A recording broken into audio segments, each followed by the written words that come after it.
Hello, hello, hello, and welcome to another episode of the Journey with Me podcast, where the journey is greater than the destination. I, of course, am your host, Holly Harris, your journey girl, helping you to manage the middle. And first of all, how are you guys doing on another Thursday? I know, of course, I'm recording this the night before. I'm a little tardy with getting my recording done, but I'm getting it done nonetheless. And of course, it releases on Thursday. So I hope you're having a wonderful Thursday today. I wanted to get right into the episode and talk about something today that is dear to my heart, just because it seemingly is happening pretty much as of late, that many of the people that I love that are closest to me are experiencing multiple trials at one time. And let me distinguish this, because recently I was watching a podcast of a guy who was, basically sharing what he had gone through for this significant amount of time, and he kept referring to it as my struggle. It's what I'm going through. But in actuality, it was just a consequence of his sin. It was just a consequence of the decisions that he had made. And so he was experiencing, what he would consider persecutions, but it was literally just the consequence of his actions, the consequence of people finding out about what he had done for so many years. And so that's why I wanted to kind of distinguish it, because sometimes we can use Christianese to say, I'm going through, I'm struggling, this, that, or the third, but it's really just a byproduct of the decisions that we have made. And so that's not what I'm talking about today. What I'm talking about is people who are going through like Job level situations where they had nothing to do, they had no hand in what's happening to them. It's just happening to them. It's just life is happening to them in the most significant way. And they're experiencing various trials and tribulations at one time. And of late, I've had several people that I know, that I love, that are around me, that are dealing with devastating diagnoses. They're dealing with, family traumas and dramas. They're dealing with broken relationships. They're dealing with lots of transition at the same time. And so I wanted to talk about specifically how you navigate that. Like, how do you get through seasons like that in your life where it seems as if all hell is breaking loose? And the one person I can think that lost it all and had to navigate through all of the nuances and the dynamics of that is Job. Right. And so if you remember back in February of last year, February the 6th to be exact, I did a podcast. It was called Don't Be Like Job's Friends. Right. And so it was on the cusp, or it was on the backdrop of some commentary that I had heard online about the wildfires. Right. We remember the wildfires that happened in California, happened around Hollywood.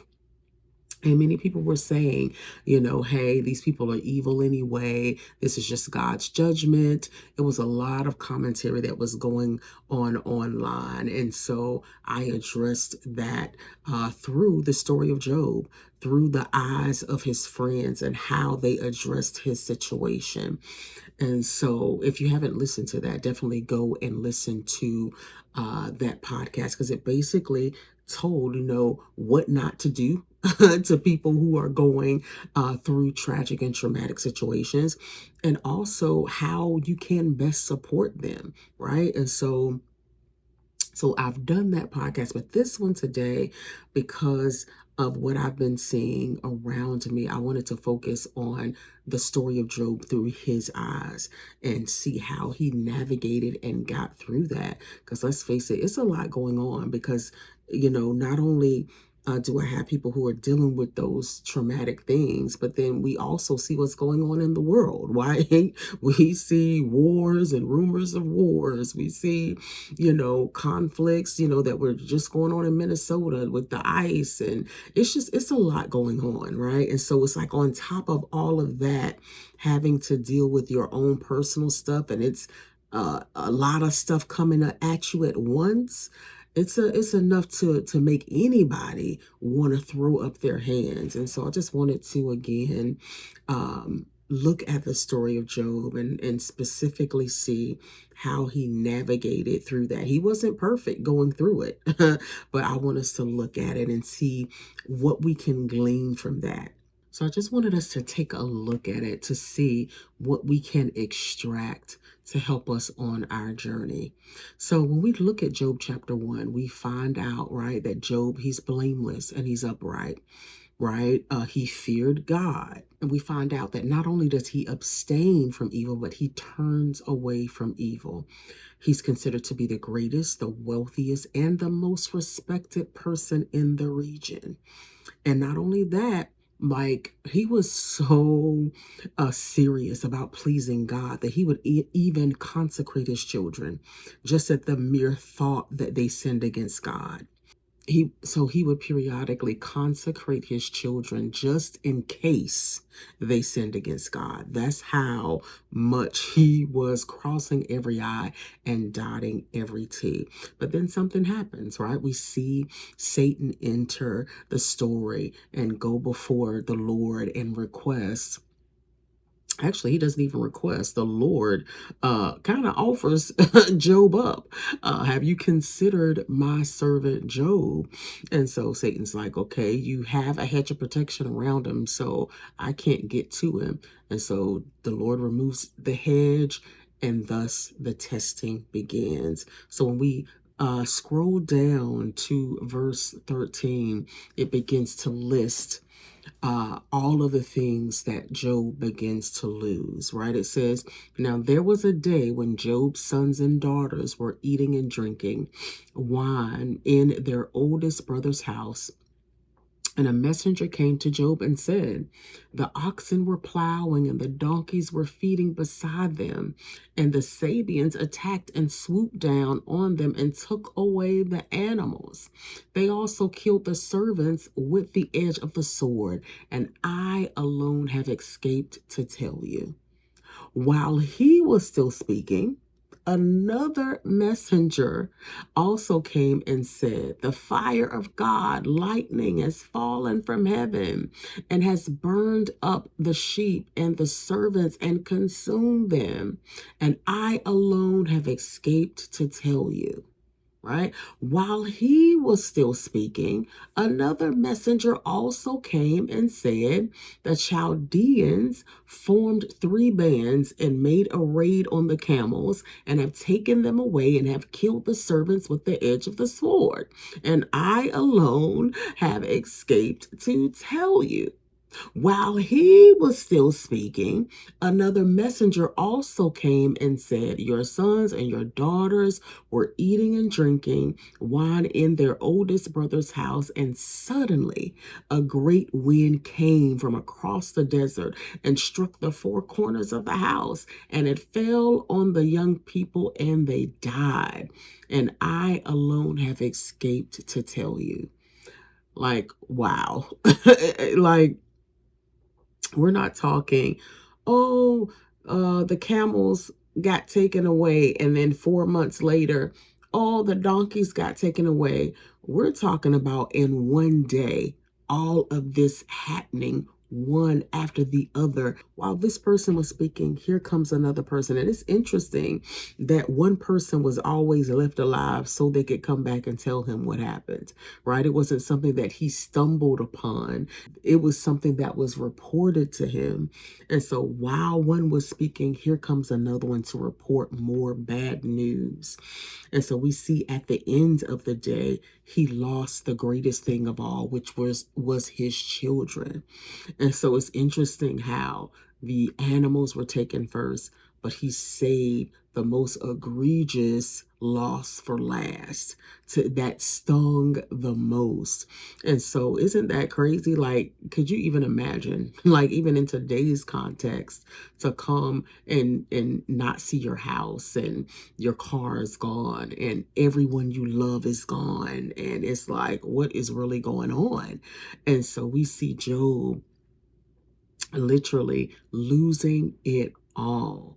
But let's see how he responded, right? So if you go down to verse number, what is it? I believe verse number 20, it starts with saying, Then Job got up, he tore his robe, shaved his head, in mourning for his children, and he fell on the ground and worshiped God.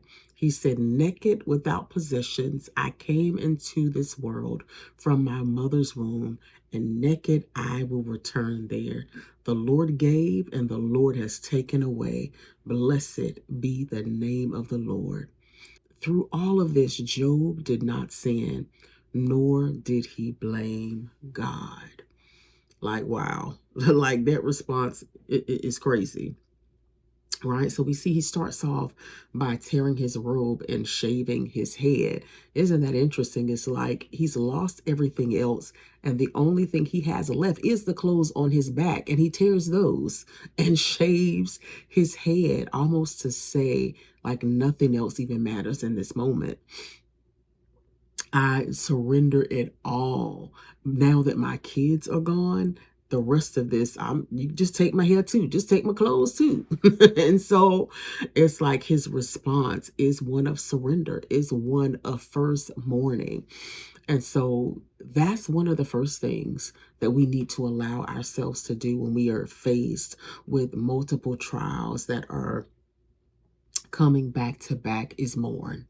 And it's interesting. I know me and a friend were talking about, this being, of course, the season of Lent, and she was referring to lamenting and the importance of it. And so it's definitely important to mourn, right? I know sometimes we try to be super Christians and to be super saved and to have the faith that moves mountains, which is good, but the healthy thing to do when you have lost things, when you are faced with things that are troubling, is to mourn, right? I know you may find certain circles that may tell you you don't have any faith if you mourn, but that's not true. That is the healthy thing to do, is to mourn when you have lost something. Right. And when we don't allow ourselves to mourn, we can end up in places of bitterness. We can end up in places of inauthenticity when we don't allow ourselves to mourn. And then the lack of authenticity bleeds into our service.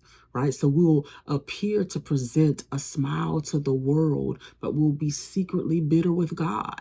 Right. Because we were not honest. And so that's the purpose of mourning, right, is to be able to get those things out so that they don't get cemented in and become a root of bitterness. So that is the first thing that we have to do, is allow ourselves to mourn, allow ourselves to cry, allow ourselves to spend that time reflecting on what we lost, right? It's actually a healthy thing to do. The next thing he did was he worshiped, right? And the beautiful thing when it says in verse 20 that after he worshiped, he came with a different perspective, right? Worship has the ability to change your perspective, to flip your switch to the right perspective, because he said, hey, naked and without possessions, I came into this world from my mother's womb, and naked I will return there. So you see him disassociating himself from his former wealth, from the things he had accumulated, that they don't matter anyway, because I came here naked, I'm going to leave here naked. And so you see a perspective shift in that moment after he worshiped God.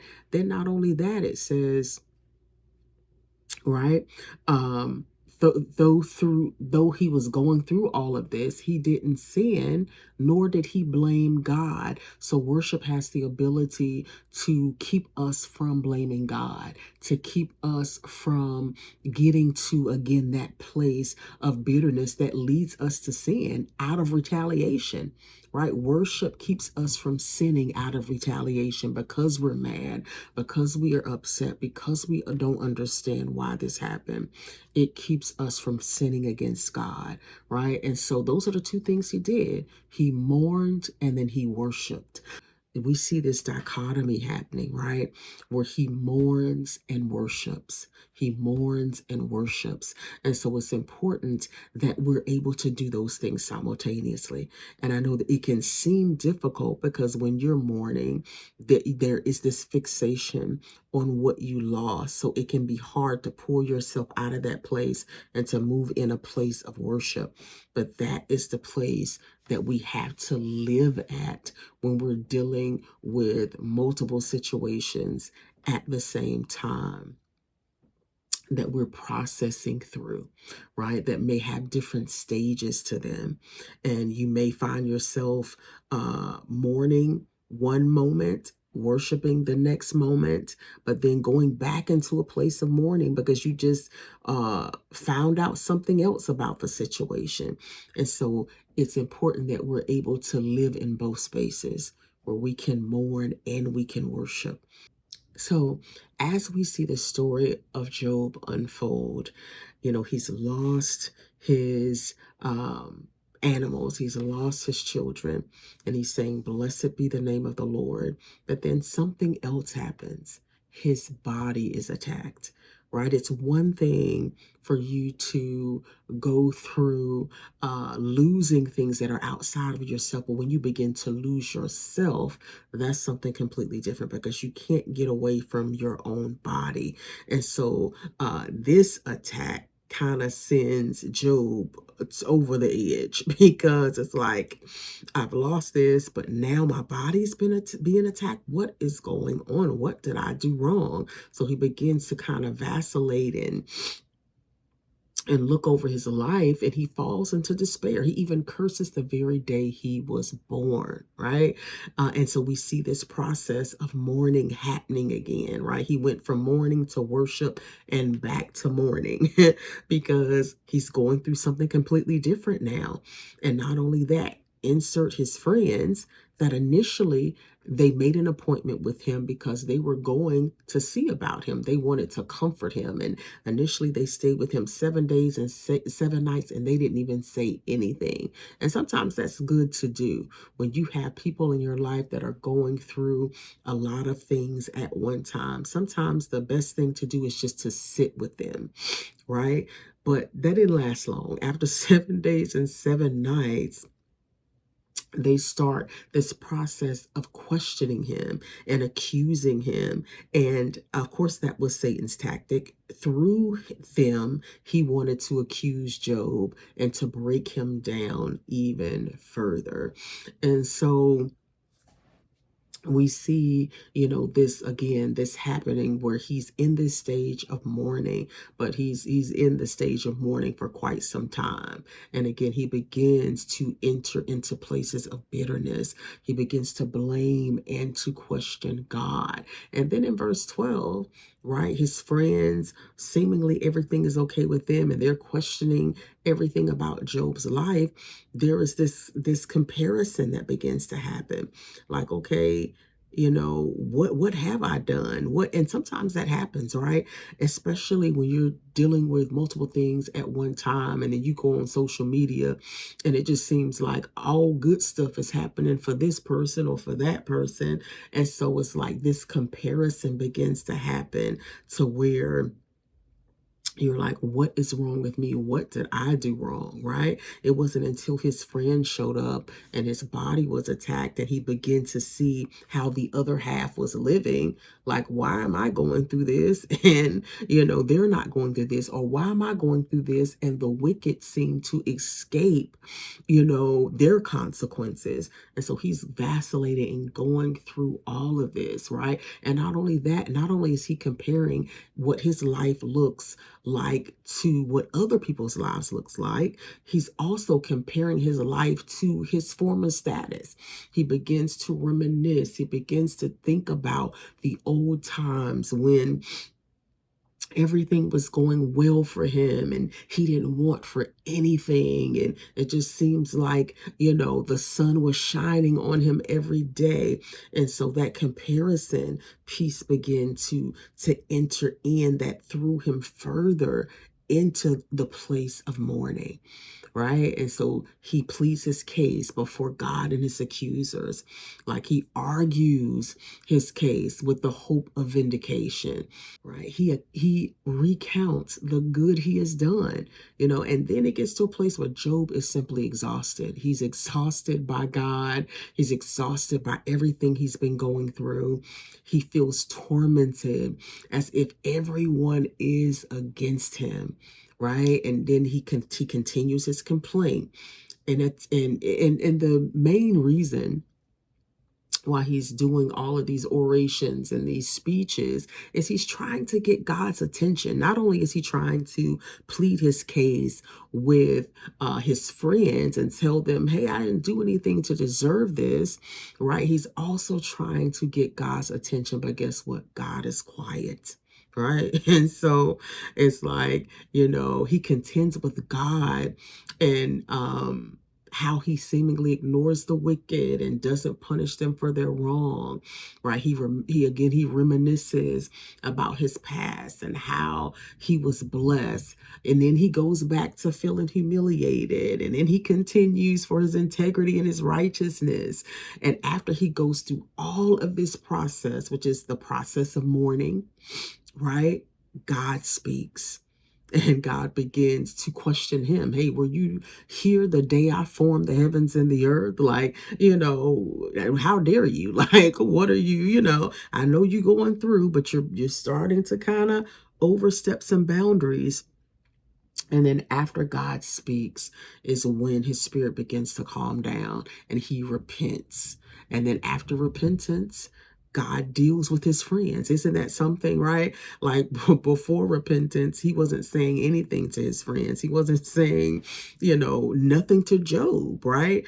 But after he speaks to him and Job repents, then he deals with the wickedness of his friends and begins to rebuke them, and basically tells them, hey, go get an offering, bring it to my servant Job, and he will pray for you, because his prayer is the only prayer that I'm going to accept. And so they had to essentially go back to Job to be prayed for, to be released from the judgment of God. And then, of course, we know the story in the end. He was restored twice as much as he was before. But again, going back to the story, we see him go through mourning, worship. Then he spends this long period in mourning. And then when God speaks to him, he's back in a place of submission. He's back in a place of repentance. He's back in a place of where his heart posture is where it was in the beginning, where he said, hey, blessed be the name of the Lord. He giveth and he taketh away. And so the story of Job is just is interesting, right? To see what he lost, to see what he went through, but to see these two things happening at the same time, mourning and worship. And so I just wanted to encourage you, right, that it's okay to mourn, and but after you mourn, worship God to get your strength. And then if you have to mourn again, mourn again. But then remember to worship him so that you don't get stuck in a place of mourning. I forgot to mention that after he loses his health, that his wife tells him to curse God and die. So not only was he dealing with the whole thing with the friends, but he was dealing with his wife. He essentially lost his wife because she was like, just curse God and die. I'm through with this, basically, because she lost her children too, right? And so she was already to a place where she was ready to curse God, and she just wanted him to come along with her. But I forgot about that, to add that part in, just to add to all that he was dealing with, right? And not long after that, right, he says, how can I accept the good from God and not the disaster as well? That I have to be willing to take the good and the bad, because we know that scripture talks about, in this world you're going to have trouble, but be of good cheer, for I have overcome the world. And so, but then after that, he goes back into a place of mourning. So I said all of that to say, to be patient with yourself, especially if you are dealing with multiple things at one time and they are high level, traumatic, transitional, life changing things. Be patient with yourself. It's okay to be angry. It's okay to even, although Job, he questioned God. I believe God was quiet too, because he wanted him to be able to get it all out. Just get it all out, and then I'm going to answer you when I'm ready, right? He knew that those things were in his spirit and they needed to come out. And so I would say God can take it. He can take your anger. He can take your frustration. He can take that period of mourning, even if you question him, even if you may go into a place to where you may even blame him for certain things and say, why me? Why did you do this to me? Yada, yada, yada, and all that jazz. He can take it and he will answer you and lead you back to a place of surrender. But it's okay to mourn and worship at the same time, right? It is possible. In fact, it is necessary when you are going through multiple things at one time.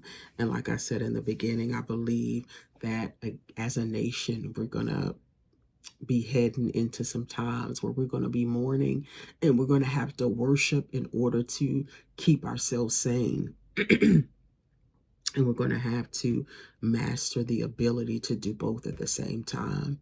So yeah, that's all I wanted to share with you today. I hope it was a blessing to you. If this episode blessed you, please go and like, share, and subscribe.